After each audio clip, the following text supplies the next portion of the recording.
मजीद अमजद की नज़्म सुनिए। रेडियो पर एक कैदी।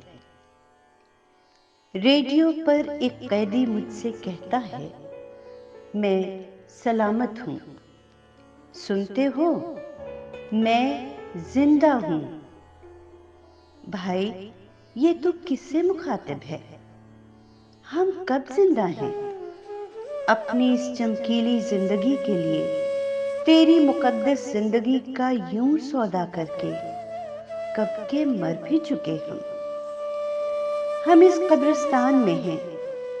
हम अब अपनी कब्रों से बाहर भी नहीं झांकते।